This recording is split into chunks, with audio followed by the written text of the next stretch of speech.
Party the leader of the opposition, అందువల్ల తప్పనిసరిగా పాత్ర పోషించాడు కదా. ఇక యూజీసీ గైడ్ లైన్స్ మీద సీఎం రేవంత్ రెడ్డి అభ్యంతరం వ్యక్తం చేస్తూ ఉన్నారు సార్. యూజీసీ నిబంధనల పేరుతో రాష్ట్రాల్లోని యూనివర్సిటీలపై కేంద్రం పెత్తనం చేస్తానంటే చూస్తూ ఊరుకోమని కూడా కేంద్రానికి స్పష్టంగా చెప్పేశారు. సో వీసీలని ఎవరు నియమించాలి అనే దాని మీద కూడా పెద్ద చర్చ జరుగుతోంది సార్. వీసీలను కేంద్రం నియమిస్తే చూస్తూ ఊరుకోమంటూ ఉన్నారు రేవంత్ రెడ్డి. ఇప్పుడు యూజీసీ గైడ్ లైన్స్లో ఒక వీసీల నియామకాలే కాదు, వాస్తవంగా అది ఏంటంటే క్వాలిటీ ఆఫ్ స్టాండర్డ్స్ ప్రొటెక్షన్ అని, appointment of and promotion of teachers అని, ఇవన్నీ కలిపిన గైడ్ లైన్స్. అందులో అవి అయితే ఇప్పుడు పొలిటికల్ కాంట్రవర్సీ అవుతున్నది వీసీ నియామకం.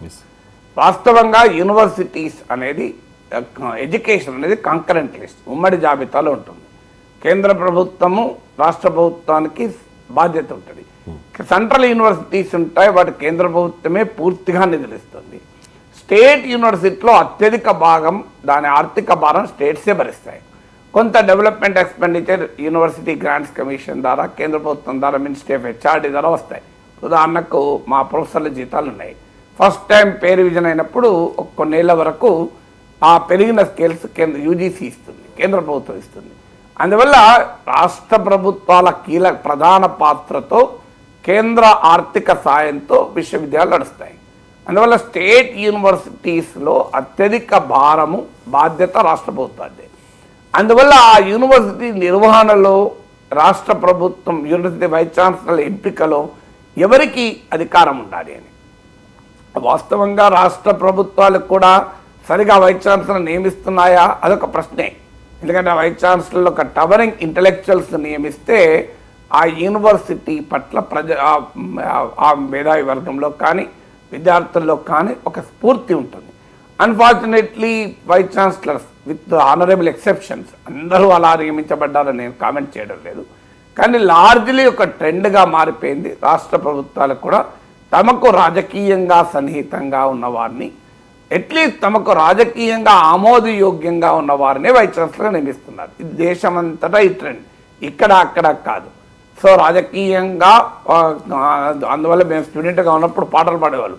యూనివర్సిటీలు రేయింబవళ్ళు పైరవికారుల రెస్టారెంట్లుగా మారిపోయాయి అని పాటలు పాడేవారు. సో అందువల్ల ఆ రకంగా political intervention in appointment of vice chancellors అనేది చాలా కాలంగా నడుస్తున్నది. రాష్ట్ర ప్రభుత్వం ఇందుకేం అతీతాలు కాదు. అనేక రాష్ట్రాల్లో ఇంక్లూడింగ్ తెలుగునాట కూడా వైస్ ఛాన్సలర్ నియామకాలు పాలిటిక్స్ అనేది మొదటి నుంచి ఉన్నాయి. ఇప్పుడు ఏంటంటే కేంద్ర ప్రభుత్వం తీసుకున్నది నిర్ణయం ఏంటంటే ఈ వైస్ ఛాన్సలర్ ఎంపికలో గవర్నర్లకు అపరిమితమైన అధికారాలు ఇస్తున్నాయి. Governor is technically the chancellor, కాదని ఎవరు అనడం లేదు. కానీ ఇప్పుడు గవర్నర్ ఛాన్సలర్ మాత్రమే సెర్చ్ కమిటీ నియమిస్తాడు.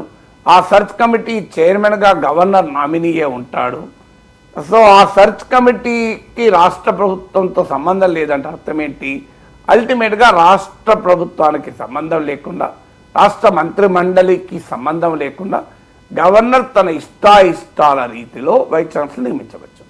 తప్పేం లేదు, నిజమే అనుకుందాం. రాష్ట్ర ప్రభుత్వాలు కూడా రాజకీయ నియామకాలు చేస్తున్నాయి కనుక గవర్నర్లు వచ్చి ప్యూర్లీ అకాడమిక్ కంట్రిబ్యూషన్ ఆధారంగా, వారికి మేధో సంపత్తి ఆధారంగా వివిధ రంగాల నిష్ణాతుల్ని అకాడమిక్ యూనివర్సిటీలకు స్ఫూర్తినిచ్చే వాళ్ళనే నియమిస్తే మనకు అభ్యంతరం లేదు.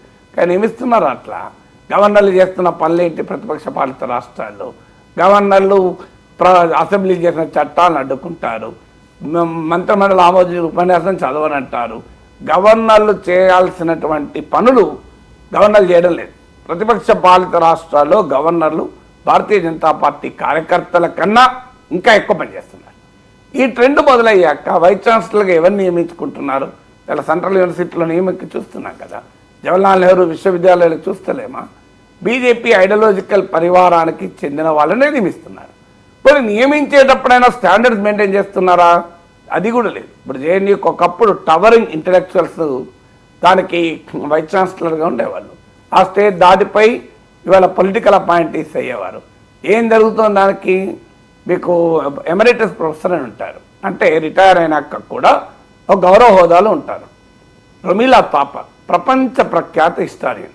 మీరు వరల్డ్లో ఏ టాప్ యూనివర్సిటీ పోయి హిస్టరీ డిపార్ట్మెంట్ అడగండి, రమీలా థాపర్ హైయెస్ట్ రెస్పెక్ట్ ఉన్న ఇండియన్ హిస్టారియన్. మేబీ బీజేపీ అంగీకరించిన హిస్టారియన్ కావచ్చు, ఆర్ఎస్ఎస్ ఐడియాలజికల్గా ఒప్పుకోని హిస్టారియన్ కావచ్చు, but her academic credentials are unquestionable. ఏం చేసింది ప్రభుత్వం? కొత్త వీసీ వచ్చాక, బీజేపీ నియమించిన వీసీ వచ్చాక రమీలా థాపర్ ప్రొఫెసర్ ఎమరేటస్లో క్వశ్చన్ చేయడం మొదలుపెట్టింది. అసలు రమీలా థాపర్ కావాలనుకుంటే హార్వర్డ్లో ఎమరేటస్ ప్రొఫెసర్ కావచ్చు, ఎంఐటీలకు కావచ్చు, ఎక్కడైనా కావచ్చు. అంత గొప్ప హిస్టారియన్, మామూలు హిస్టారియన్ కాదు. హిస్టరీలో నోబెల్ ప్రైజ్ ఉంటే నోబెల్ ప్రైజ్ వస్తాం మాకు. 90 ఇప్పుడు 90 years దాటింది, ఇప్పుడు కూడా అద్భుతంగా ఉపన్యాసం ఇవ్వగలుగుతుంది. మీరు గూగుల్లో కరెంట్ టాపర్ ఇంటర్వ్యూలు ఉన్నాయి, at the age of 90 interviews. So అంతటి top history. You me not agree with her, నేను కాదని అనడం లేదు. అగ్రీ అవడమా అగ్రీ కాకపోవడం నెక్స్ట్, బట్ వారి కెపాసిటీని మాత్రం క్వశ్చన్ చేయకూడదు కదా. ఆ రంగంలో వారి కంట్రిబ్యూషన్ కూడా క్వశ్చన్ చేయకూడదు.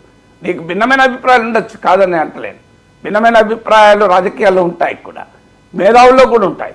కానీ వారి అకాడమిక్ క్రెడెన్షియల్స్ని క్వశ్చన్ చేయకూడదు కదా. అకాడమిక్ క్రెడెన్షియల్స్ కూడా క్వశ్చన్ చేసే స్థాయిలో జేఎన్యూ వైస్ ఛాన్సలర్ బిహేవ్ చేశాడు. ఏం చెప్పమంటే చెప్పండి. వాళ్ళు లెఫ్ట్ హిస్టారియన్స్ అని వాళ్ళ మీద బుద్ధి వేయడం. ఒక లెఫ్ట్ హిస్టారియన్ కావచ్చు, అయితే ఒకవేళ ఇప్పుడు మీకు ప్రభాత్ పట్నాయక్ ఉన్నాడు, ఇది రినౌన్ మార్క్సిస్ట్ ఎకనామిస్ట్, రినౌన్ ఆయన కాదని ఎవ్వడూ అనలేడు. ఇది రినౌన్ మార్క్సిస్ట్ ఎకానమిస్టు. సిపిఎం పబ్లికేషన్స్లో ఆయన రెగ్యులర్గా వ్యాసాలు రాస్తాడు. బట్ ఆయన United Nations global economic crisis వచ్చినప్పుడు ఎక్స్పర్ట్ కమిటీలో జోసెఫ్ స్టిగ్లిట్జ్, నోబెల్ బహుమతి గ్రహీత అయిన చీఫ్ ఎకానమిస్ట్ వరల్డ్ బ్యాంక్గా పనిచేశాడు, chief economic adviser to the president of United స్టేట్స్గా పనిచేశాడు. ఆ జోసెఫ్ స్టిగ్లిట్జ్తో పాటు ప్రభాత్ పట్నాయక్ కూడా ఒక నిపుణుల బృందంలో యునైటెడ్ నేషన్ నియమించింది. మరి Prabhat Patnaik economic credential question చేయగలమా? ఆయన ఐడియాలజీని క్వశ్చన్ చేయండి, ఆయన ఎకనామిక్ అనాలిసిస్ క్వశ్చన్ చేయొచ్చు, నేను కాదని అంటలేదు. ఇది non Marxist economist, but is contribution to the world of economics can you question it? So అది ఇక్కడ సమస్య. సమస్య ఏంటి అంటే ఐడియాలజికల్గా కూడా బీజేపీ అయినా ఆర్ఎస్ఎస్ అయినా ఇబ్బందులు లేదు. ఎందుకంటే వాళ్ళ అధికారం ఉన్నప్పుడు వాళ్ళకి అనుకూల వాళ్ళు నియమించుకుంటారు అని అనుకున్నా, వాళ్ళ అనుకూలంలో కూడా టాప్ మోస్ట్ ఇంటలెక్చువల్స్ నియమించండి, అభ్యంతరం లేదు. వండర్ఫుల్ ఇంటలెక్ట్, కనీసం కొంతవరకు అన్యాయం. కానీ అది జరుగుతుందా? అది జరగడం లేదు. తమకు యాక్టివిస్ట్గా పనిచేసిన వాళ్ళను నియమించుకుంటున్నారు. అంటే మరి రాష్ట్ర ప్రభుత్వాలు అభ్యంతరం చెప్పవా? యూనివర్సిటీల భారం మొత్తం రాష్ట్ర ప్రభుత్వాలు 80-90% మోస్తాయి. రాష్ట్ర ప్రభుత్వాలకు సంబంధం లేకుండా కేంద్రం తమ రాజకీయ భావజాలం ఉన్న వ్యక్తుల్ని నియమించుకుంటాం. స్టేట్ యూనివర్సిటీ ఇప్పుడు ఆల్రెడీ సెంట్రల్ యూనివర్సిటీలో నియమించారు, స్టేట్ యూనివర్సిటీలో కూడా నియమించుకుంటాం అంటే రాష్ట్ర ముఖ్యమంత్రి అభ్యంతరం చెప్పడంలో ఆశ్చర్యమే ఉంది.